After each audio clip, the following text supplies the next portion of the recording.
Hey everyone, welcome back to another edition of Brew News. On this edition, we're talking a little bit about some Ohio news, Ohio brewery news, and then we're going to talk a little bit about some Olympics news, some Ratebeer bests, and just a few other things. Going to start out with the Ohio news.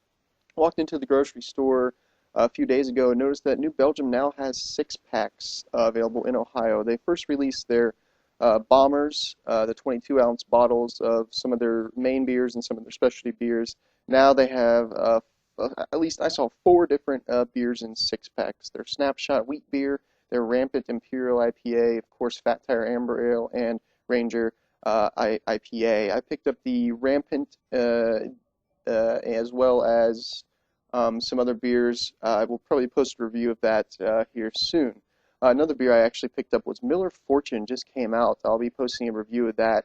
I know they advertised that a little bit on the Super Bowl and everything, but it's supposed to be something competing, I'm guessing, with Bud Light Platinum, but it actually comes in at 6.9% ABV, which is pretty big. I drank one last night, but I won't release too much information until my review comes out. The other big news in Ohio is Fatheads is releasing their Hop JuJu Imperial IPA.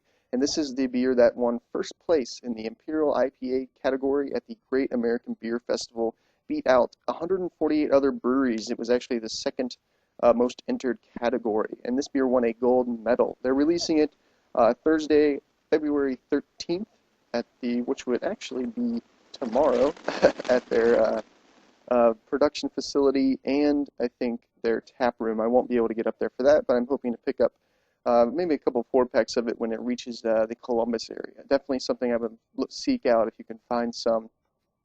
Other news coming in, Team Canada actually has some beer news going on in Sochi. They actually have a refrigerator that has beer in it, but it won't open unless you have a Canadian passport. And I don't have any proof to this besides a picture, but it looks pretty interesting. It's like an old-style refrigerator painted red with the maple leaf on it, and then it has a little thing that tells you to scan your passport to open the fridge. And I'm assuming it's obviously Molson, a Molson product that it's inside the fridge. Would like to see a video of that if I can, so I might try to search for one of those and post the link if I can. And most recently, Anheuser-Busch is acquiring another brewery. They are acquiring Blue Point Brewing, and they're out of, I want to say, Long Island, but their beers, up and down the East Coast, and I don't even know if I've actually heard of it, but it seems to be a pretty well-known brewery. I read the article, and last year they actually sold 60,000 barrels, which is a pretty big amount. And it looks like they do like a lager, a blueberry beer, an IPA and stuff like that. So I haven't had their beer, but I think it's, obviously a pretty big brewery. And I hate that people think, when they hear this news that it's bad that, Anheuser-Busch is buying up all these little breweries. And I think in a way it can be bad and it can be good, but for these little breweries, it actually gives them the chance to do more than they're doing at the time. It provides them another outlet to help out with research and all kinds of things like that. I heard an interview with Goose Island about their takeover and everything like that, and they said it's just been amazing because they have so much more access to, like I said, research, space, people helping them make the beer, and things like that. So I think this is actually a good thing and can be a bad thing eventually down the road. But for now, I think like a brewery like this, it'll really, get their beer out there more. And they're making the beer. It's not like Anheuser-Busch is just taking these places over and going in and brewing their beer. They are brewing some of the beers at their facilities, but they're definitely not just taking the recipe and doing it.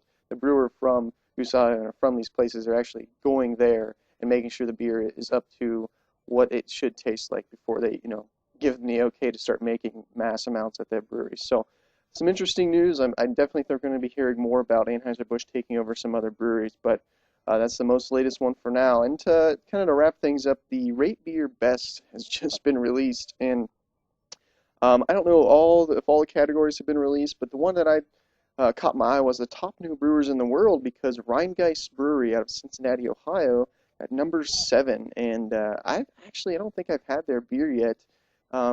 If I have, I don't remember exactly what it was like, but I definitely will be going there to try it now.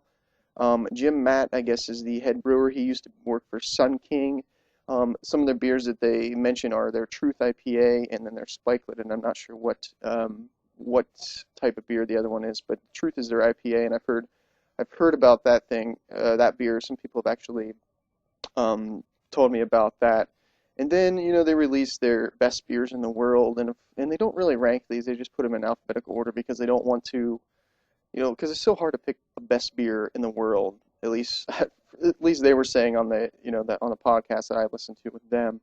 And but for me, it's definitely all these beers are pretty deserving. At least the ones that I've had. Heady Topper, you got Bell's Hop Slam, you got Cigar City Unaboo, you have Just Shoes to the Abyss, Pech Mortel, Firestone Walker on the list. You have 5 Founders beers on the list.